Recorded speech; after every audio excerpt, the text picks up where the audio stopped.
Hey guys, I'm going to look at a style of fly today, a different style. I noticed this in one of the fishing magazines the other day there. Now, this is a sort of typical lure. This is a humongous.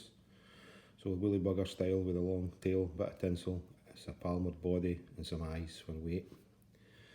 Now what the style I'm going to look at is this one here. Now this is the same kind of style with his long tail, the palmered body and the weighted head. But the difference is, you can maybe see underneath, this fly is tied in a jig hook. Now, there's an extended body, and if this is fished on a loop, what you get is this action. Now, this is ultra mobile, as you can see, because it's fished on the counterbalance weight and the flexible tail and the loose tie-in of the loop. If you look at a standard fly tied on a leader, that's the way it hangs. Okay, so that's the way it's going to sink. Whereas this, casting this to me will dive and twist and turn in the water. So there's a wee bit of work to get that to that stage, but this is basically it here. Okay, so hook in the vise. Now these are jig hooks, full and mill jig hooks. Now I use these in the winter for my grayling fishing. Okay, so this is a size 10. But what we're going to do is we're going to put a bead over the front of the eye here. So what I've got here, you can see, is a dressmaker's pin. This is quite a thick one. You get thinner ones, but with lockdown I couldn't get out to get some weird pins, and this is the best one I could come up with.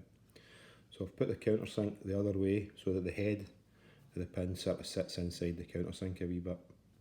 You don't need to do it like that, it's just entirely up to you. Now we're going to extend this 3 or 4 mil over the eye. You can see these pins are quite long, so I'm going to cut that. So just get your side cutters, your pliers, and cut a bit of that off. Now it does create a ragged end, so it's probably worthwhile getting it a wee file. Now if you're using thinner pins, you probably won't get this problem, but this is just a wee problem that I've encountered with having to use these heavier pins. So I'm just tapering that down at the back and try to get rid of the worst of the sharp edges, so it's not going to cut my thread too much.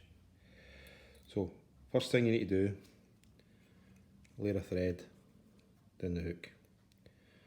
So this acts as a wee bit of padding, if you like, a wee bit of somewhere for the bead and the pin to stick to. So bit of super glue. Now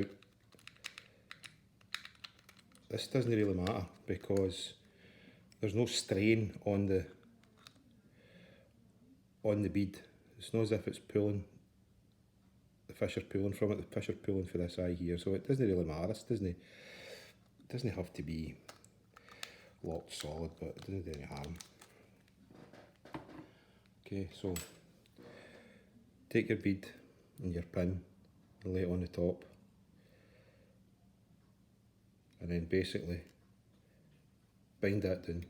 Okay, and then just take that down 2 or 3 times just to make sure it's bound in nice and tight. Now just as I say, watch that bit there, that can be a problem with cutting the thread, so just be careful. So a few layers of that takes that to there. Okay, now I'm going to do a shuggy. So black marabou, take a pinch about 1 inch wide, rip that off. Now you're left with all these raggedy tails. Best thing to do, into the bin, cut them square. Now that's quite heavy still, that area there. So what you want to do is you're going to strip the flue off of these feathers. So it's a bit like taking the flue off a peacock herring. Keep picking this out. And what's going to happen is you're slowly going to expose the quills. So just keep doing that until you get the worst of that away. Now that, when it ties in, is going to be so much less, take up so much less bulk. So tie in your tail.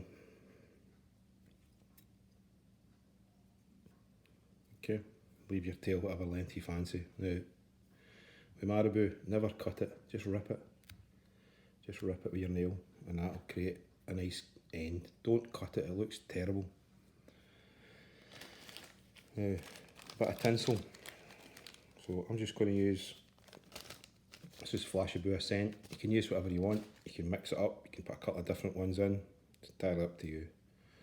So sometimes I tie a fly with absolutely crazy amount of tinsel in it, and other times I tone it right down. It just depends. Sometimes fish will like both, sometimes they don't like any of them. It just depends. So find out what you're using at the time. Okay, so a couple of bits of twinkle on there. If you want to make the tail a bit denser, just take another bit. I'm going to lay a wee bit on top here, just a wee bit, just to put this twinkle inside the body of the tail. So again, cut away the rubbish, pick out all this fluff, so you've thinned that down, put that on the top.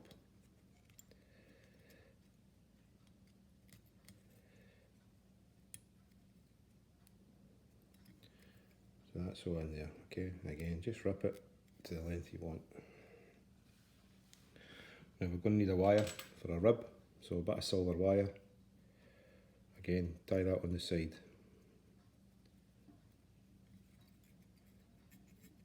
I'm going to palmer a hackle down through that. But I'm going to put a body on this just now, so I'm going to use this. You can use any you like, it's kind of light bright.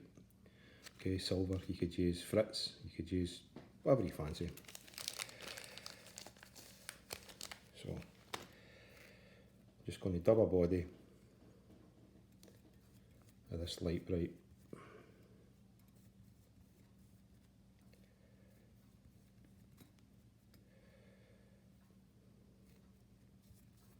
Just loosely on, wind that up through. Now, you're going to take it onto that body there, so you're going to come through, I'm going to put a wee bit of thread down first, just to get something to grip.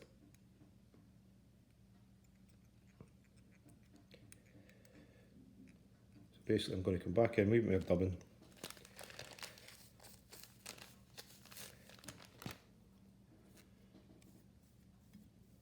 Maybe my dubbing there. And just take that up. So your eyes underneath there. Okay. And then you want a body hackle. Just a grizzle top. Use silver badger.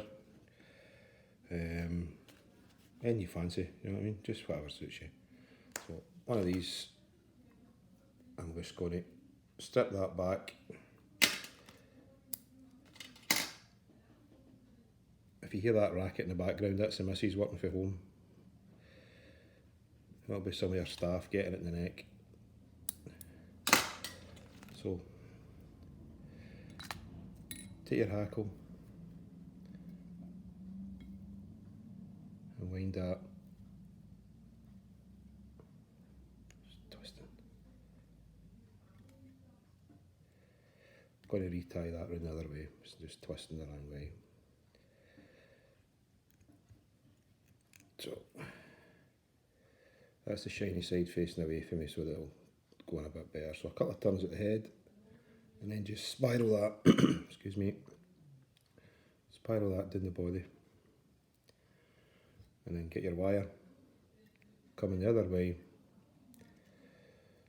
up through to trap in that hackle fibre.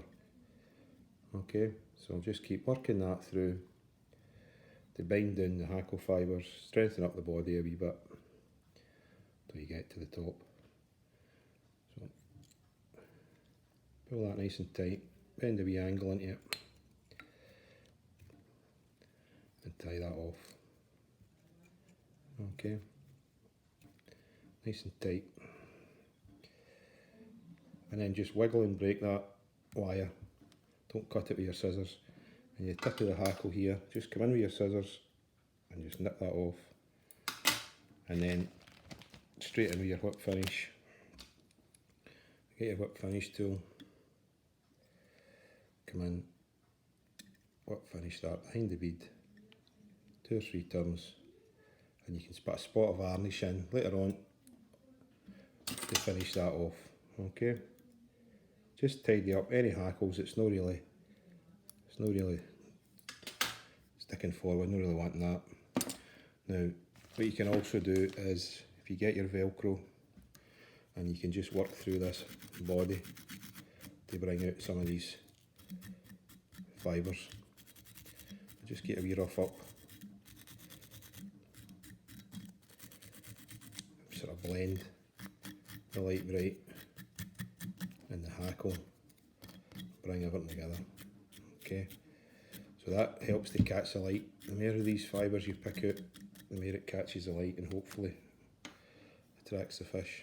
Okay, so that's a humongous jig head. If you want extended jig head, again, the difference being, that's how an ordinary humongous will fish on the line. The jig head one fished on a loop, so that's like that, and to me that's just the action, and that's incredible. Okay guys, why don't you give that a try?